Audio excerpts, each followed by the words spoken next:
Salut, c'est Charles. Je sais pas si tu connais la phrase qui dit que l'univers t'envoie des épreuves ou des signaux à répétition en fait jusqu'à temps que tu les comprennes. Et aujourd'hui, moi, c'est ce qui vient de m'arriver en fait. Parce qu'il y a quelques semaines, je suis en cours de rénovation d'un appartement dans lequel la salle de bain complète va être changée. Donc avec tous les meubles, le meuble vasque, la douche, le chauffe-eau, etc.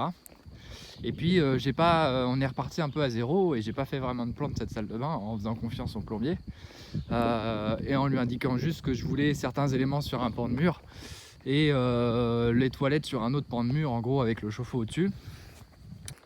Et ce qui s'est passé en fait, c'est lorsqu'ils avaient fini de monter la salle de bain, ils se sont rendus compte que lorsqu'on s'asseyait sur les toilettes, on s'est rendu compte que lorsqu'on s'asseyait dans les toilettes, les genoux tapaient dans un des meubles un des meubles vasques en fait de la salle de bain.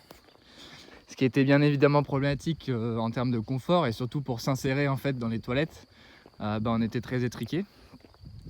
Donc déjà premièrement j'ai pris la responsabilité pour moi parce que c'est moi qui ai indiqué que ça se faisait comme ça, même si eux en cours du chantier ils auraient pu se dire que c'était pas très logique. Donc à partir de ce moment là, pour prendre un peu ma leçon, je me suis dit que je ferais obligatoirement des plans de toutes les nouvelles rénovations que je ferai, donc des plans très simples, prendre les mesures d'une pièce, dire tel meuble va à tel endroit, tel meuble va à tel endroit, en mesurant à chaque fois qu'un meuble fait entre 60 et 80 cm, ou en demandant en fait à l'artisan la taille des meubles qu'il souhaite prendre, comme ça je pouvais juger si ça rentrait plus ou moins bien.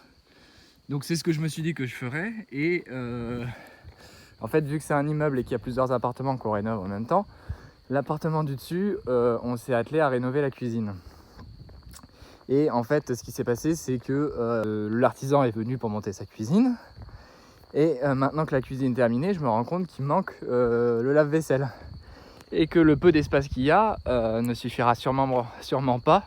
Donc je verrai ça demain pour que le lave-vaisselle rentre. Donc là, c'est problématique. Et à nouveau, je me rends compte que l'univers m'a envoyé à nouveau cette leçon.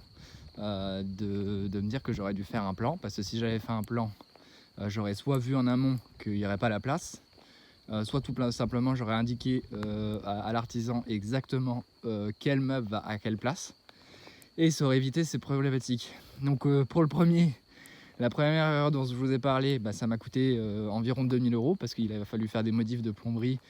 J'ai même été obligé de changer un chauffe-eau parce que finalement le chauffe-eau était trop large, ça débordait, c'était une longue histoire. Donc voilà, coût de la manœuvre 2000 €. Et là je sais pas encore combien ça va me coûter, mais ça va sûrement me coûter de l'argent. Ou alors je vais être obligé de proposer un T3, donc un logement 3 pièces sans le lave-vaisselle, en tout cas sans emplacement de lave-vaisselle, ce qui peut être problématique parce que bon, moi j'aime bien offrir des prestations qui sont correctes, et ça risque de poser problème. Donc voilà, en fait, l'univers m'a envoyé à nouveau cette leçon.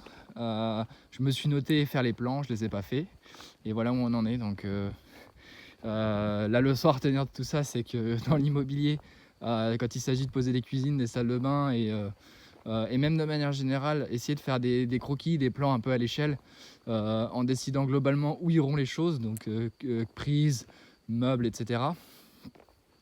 Et puis dans la vie, vous constaterez que de manière générale, si vous ne prenez pas le recul suffisant pour comprendre ce qui vous arrive, pourquoi les mêmes épreuves vous arrivent régulièrement, posez-vous la question de savoir si c'est pas vous qui en êtes l'origine. Et voilà, tout simplement avoir le recul nécessaire pour pouvoir ne pas faire les mêmes erreurs. Allez, je te dis à bientôt, salut.